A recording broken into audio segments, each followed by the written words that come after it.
찾았으면 한 목소리로 봉독하시겠습니다. 이에 압살롬은 도망하니라. 파수하는 청년이 눈을 들어보니 보아라, 뒷산 언덕길로 여러 사람이 오는도다. 요나답이 왕께 아뢰되 보소서, 왕자들이 오나이다. 당신의 종이 말한 대로 되었나이다 하고 말을 마치자 왕자들이 이르러 소리를 높여 통곡하니 왕과 그의 모든 신하들도 심히 통곡하니라. 압살롬은 도망하여 구스랑 암미울의 아들 달메에게로 갔고 다윗은 날마다 그의 아들로 말미암아 슬퍼하니라. 압살롬이 도망하여 그슬로 가서 거기에 산지 3년이라. 다윗 왕의 마음이 압살롬을 향하여 간절하니 암논은 이미 죽었으므로 왕이 위로를 받았음이더라. 아멘. 기도하겠습니다.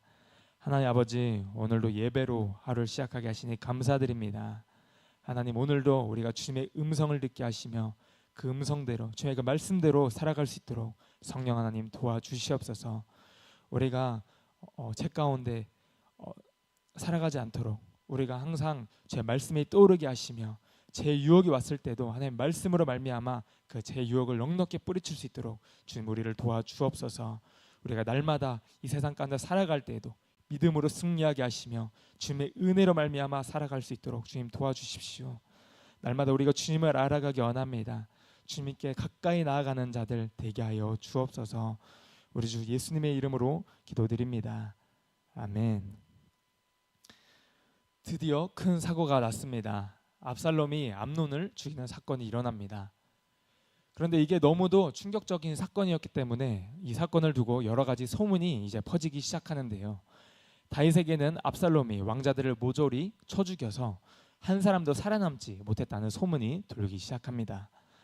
왕은 자리에서 일어나서 입고 있는 옷을 찢고 땅바닥에 그대로 누워버렸고 또 그를 모시고 서 있는 신하들로 다 옷을 찢었습니다. 그때 다윗의 형 시므아의 아들인 요나답이 나서서 이렇게 말합니다. 본문 사무엘하 13장 32절과 33절 말씀입니다.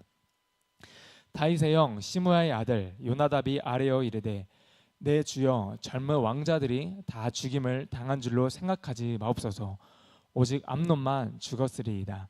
그가 압살롬의 누이 다말을 욕되게 한 날로부터 압살롬이 결심한 것이니이다. 그러한즉 내 주 왕이여, 왕자들이 다 죽은 줄로 생각하여 상심하지 마옵소서.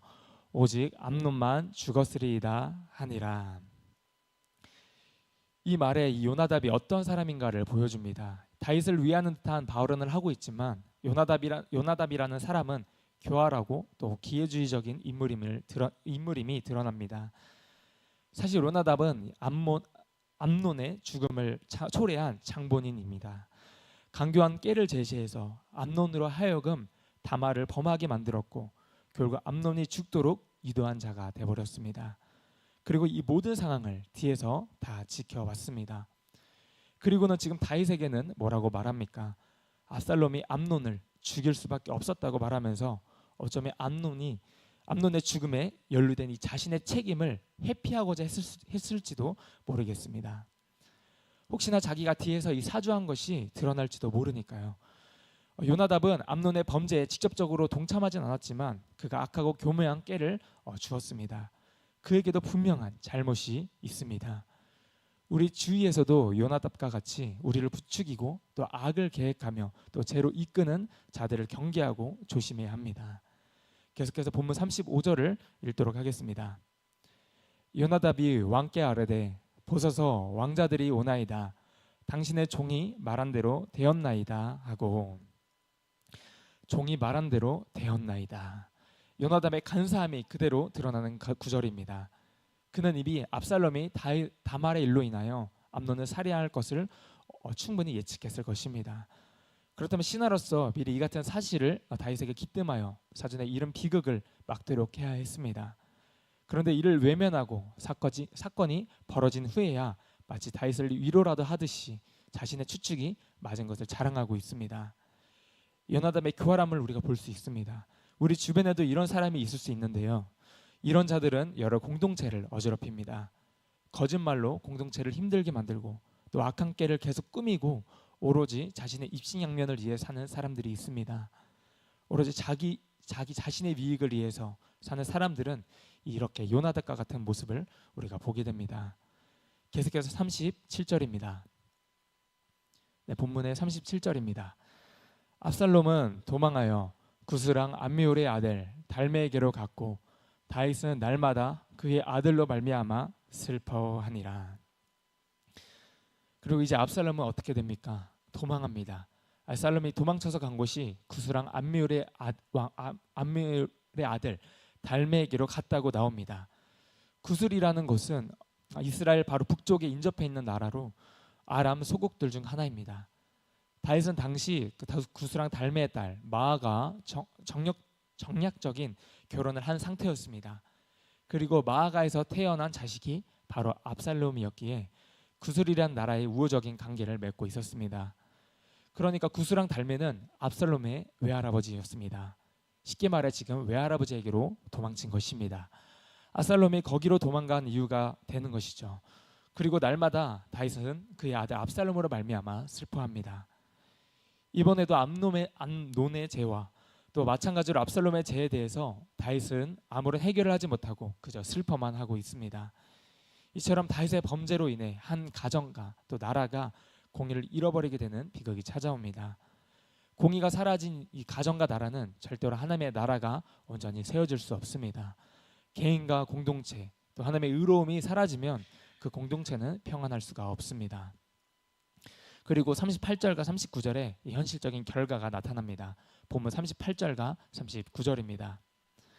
압살롬이 도망하여 구슬로 가서 거기에 산지 3년이라 다윗 왕의 마음이 압살롬을 향하여 간절하니 암논은 이미 죽었으므로 왕이 위로를 받았음이더라. 다윗이 참 불쌍하다는 생각이 듭니다. 이게 참 어쩌면 부모의 마음인가 싶기도 합니다. 이 모습만 놓고 보면 다윗도 이스라엘의 왕이기 전에 아버지입니다. 다윗도 자식 앞에서는 어쩔 수 없는 아버지임을 우리가 보게 됩니다. 다윗은 하나님께 큰 은혜를 받은 사람이었지만 은밀히 지은 그 죄로 말미암아 두 아들을 잃었습니다. 아무리 하나님께 은혜를 받은 자라 할지라도 죄에 대해서는 하나님께서 확실하게 심판하는 모습을 우리가 보고 있습니다. 이 죄에 대해서만큼은 하나님께서도 확실히 심판을 하십니다. 우리가 주님의 은혜로 말미암아 제사함을 받았다면 마땅히 우리가 죄를 분별하고 또 멀리해야 한다는 교훈을 우리에게 줍니다. 우리가 이 사무엘하 13장을 마무리하면서 또 한번 경각심을 갖고 상기해야 될 내용이 무엇입니까?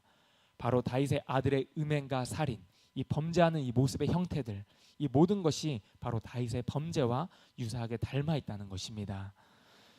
이에 하나님께서는 죄에 대해 엄중히 벌하셔서 다윗과 이스라엘에게 죄에 대한 경각심을 보여주시고 또 하나님께서 공의를 이스라엘 가운데 또 다윗의 가정 가운데 세우고자 하심을 깨닫게 됩니다.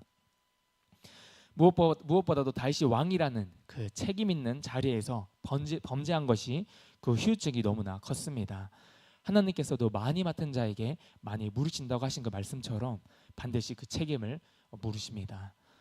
우리는 범죄함으로 따르는 그 죄의 대가, 죄의 무게는 상당히 무겁고 처참합니다. 그래서 예수님께서는 그것 때문에 십자가에 죽으시고 부활하신 것입니다. 예수님을 믿음으로 우리의 영혼의 죄가 사해진다 할지라도 우리가 죄에 대한 그 열매, 우리가 그 뿌린 그 씨앗, 그것은 우리가 치러야 하는 것들이 반드시 있습니다. 그게 때로는 육체적으로나 또는 시간으로나 물질로서 이렇게 치러야 될 수도 있습니다. 우리는 예수님을 믿고 구원받았기 때문에 결코 막 살아서 되는 게 아닙니다. 어차피 우리가 죄를 지어도 회개하면 돼. 어쨌든 우리는 언제든 회개하면 하나님께서 용서해 주시니까 이 정도까지는 괜찮아. 이 정도까지는 하나님께서 용서해 주실 거야. 이런 아니라고 이 천만한 생각을 우리가 가감하게 버려야 합니다. 죄에 대한 대가의 무게는 상당히 무겁습니다. 그것을 바로 예수님의 그 십자가로 보여주고 있습니다. 하나님의 나라에는 말씀의 법과 질서와 공의가 세워진 나라입니다. 하나님의 나라의 통치와 다스림에는 반드시 이 공의가 따른다는 것을 우리가 명심하며 살아가기를 바랍니다. 기도하겠습니다.